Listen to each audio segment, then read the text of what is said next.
Senate syndicate member વિનમ્ર દક્ષિણ Gujarat university. આજે પત્રકાર પરિષદ યોજવાનો આશય એ હતો કે કાર સેવા કરવા માટે અમે જે મહેનત કરેલી, જહેમત ઉઠાવેલી, આંદોલનના પગલાં ભરેલા એ આપ સૌને માહિતી આપી શકાય અને કાર સેવા કેવી રીતે અમે સંપન્ન કરી અને અંતિમ લક્ષ્ય સુધી કેવી રીતે પહોંચાય આપ સૌને અમે જણાવી શકીએ. મુખ્ય વાત એ છે કે 1985થી અમે જન આંદોલન શરૂ કરેલું. મશાલ સરઘસ દર શનિવારે કાઢતા આવેલા. ત્યાર પછી જય સિયારામ. ત્યાર પછી 1988થી શિલાપૂજનનો કાર્યક્રમ આવેલો. તો દરેક ઘરે ઘરે જઈને અમે શિલાની પૂજા કરાવતા હતા અને એમાં જે ભેટ આવતી હતી 11,111 ઘરે જઈને મેં શિલા પૂજા કરાવેલી અને એમાં જે ભેટ આવી એના 11 પ્રખંડ ફાડીને 11 મહાયજ્ઞ કરેલા અને શિલામાં પણ અમે પ્રાણ તોડીને અયોધ્યા મુકામે મોકલી આપેલા.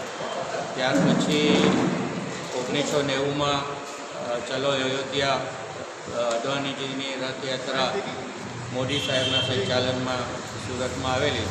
તો એમનું ભવ્ય સ્વાગત કરવાનું ભાદર ઉપર મને સાંભળેલી અને મેં ભવ્ય સ્વાગત કરેલું અને ત્યાર પછી અયોધ્યા જવા માટે અમને હાકલ કરેલી અને અંતિમ લક્ષ્ય સુધી પહોંચવા માટેનું મને આપવામાં આવેલું. અમે અયોધ્યા પહોંચીને અંતિમ લક્ષ્ય સુધી પહોંચવાનું હતું, પરંતુ બાંડા ડિસ્ટ્રિક્ટની જેલમાં અમને મૂકી દેવામાં આવેલા. પણ ગુપ્ત માર્ગે ઉમા ભારતીજી અને વિનય કટિયારજી અમને લઈ ગયેલા અને બાબરી ઢાંચા સુધી અમે પહોંચેલા અને ભગવો ધ્વજ ફરકાવવાનું લક્ષ્ય મને આપવામાં આવેલું. અમે ભગવો ધ્વજ ફરકાવેલો, પરંતુ અચાનક ગોળીબાર ચાલુ થઈ ગયેલા અને જેટલા પણ કાર સેવકો ઉપર ચડેલા આ બધાની ઉપર ગોળીબાર થયેલા અને હું પાછળ ગુંબજથી પાછળ લપસી પડેલો અને ત્યાં આર્મીના જવાનોએ મારી ધરપકડ કરેલી અને સારવાર કરેલી અને 3 દિવસ પછી સ્ટેશન ઉપર મને મોકલી દેવામાં આવેલો અને સ્ટેશન સુરત આવ્યો ત્યારે સુરતમાં સમગ્ર રામ ભક્તો અને કાર સેવકો અને વિશ્વ હિન્દુ પરિષદ, બજરંગ દળ, ભાજપના આગેવાનો ઉમટી પડેલા અને ભવ્ય સ્વાગત સાથે મને રેલી માર્ગ પર ગાંધીજીની પ્રતિમા સુધી લાવેલા અને ત્યાં ગોંડલ રોડના કાર્યકરો રાજુભાઈ દેસાઈ, જીતુ બારોટ વગેરે હતા.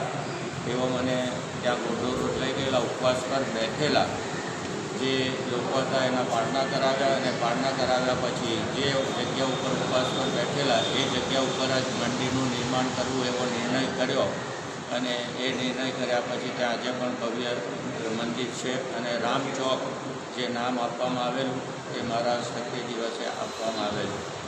ત્યાર પછી 1991માં બોટ ક્લબ ખાતે દિલ્હીમાં રામ આંદોલન કાર સેવકોએ જવાનું હતું. તો બોટ ક્લબ ખાતે અમે પહોંચેલા.